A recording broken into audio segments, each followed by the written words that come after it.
ना मत, किसी के साथ ऐसा करना अच्छा नहीं है। काश्मीरमधील पहलगाम इथं झालेल्या दहशतवादी हल्ल्यानंतर सुरक्षा दलांनी तिथं मोठ्या प्रमाणावर कारवाई सुरू केली। दहशतवाद्यांची घरं पाडण्यात आली असून त्यांच्या छुप्या अड्ड्यांवर शनिवारी छापे मारले। तसंच घातपाती कारवायांसाठी मदत करणाऱ्या 446 पेक्षा अधिक लोकांना ताब्यात घेण्यात आले। काश्मीरमधील गेल्या 2 दशकातील ही सर्वात मोठी कारवाई मानली जाते।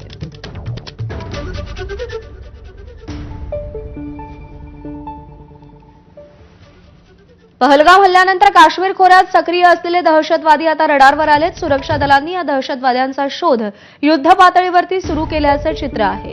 आतापर्यंत तब्बल 14 दहशतवाद्यांची यादी तयार केल्याचं कळतंय।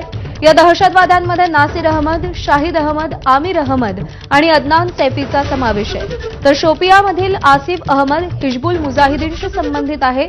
यापैकी अनेक दहशतवादी लष्कर-ए-तोयबा या संघटनेशी संबंधित असल्याची माहिती आहे। पहलगाम हल्ल्यानंतर जगभरातून पाकिस्तानवर नाराजी व्यक्त केली जात असून भारताला पाठिंबा मिळतोय। अमेरिका, रशिया, ब्रिटन, फ्रान्स आणि चीननं दहशतवादाविरोधात भारताला पाठिंबा दिलेला आहे। तर मुस्लिम देशांपैकी इराण आणि यूएई यांनी देखील भारताला उघडपणे पाठिंबा दर्शवलाय। इराणचे अध्यक्ष मसूद पेझेशकियान आणि यूएईचे अध्यक्ष शेख मोहम्मद बिन झायेद बिन न्याहान यांनी पंतप्रधान नरेंद्र मोदींशी फोनवरून संवाद साधला आणि पहलगाम हल्ल्याचा निषेध केलाय।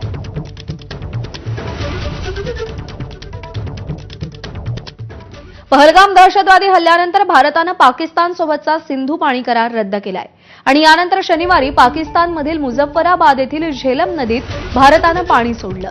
झेलम नदीमध्ये पाणी सोडल्यामुळे मुझफ्फराबादमध्ये भयंकर पूर आलाय आणि यामुळे प्रशासनानं पाण्याची आणीबाणी जाहीर केली आहे। त्यामुळे स्थानिक लोकांमध्ये भीतीचं वातावरण निर्माण झालंय। सीमावर्ती भागात लोकांनी सुरू केली आहे बंकरची साफसफाई।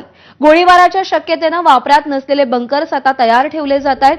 भारत सरकारनंच सीमावर्ती भागामध्ये हे बंकर्स उपलब्ध करून दिलेत। लष्कर आणि प्रशासनाच्या सोबत असल्याची सीमावासियांनी ग्वाही दिली आहे। पाक बॉर्डरवरच्या सटे गावामध्ये बंकरची साफसफाई लोकांनी सुरू केली आहे।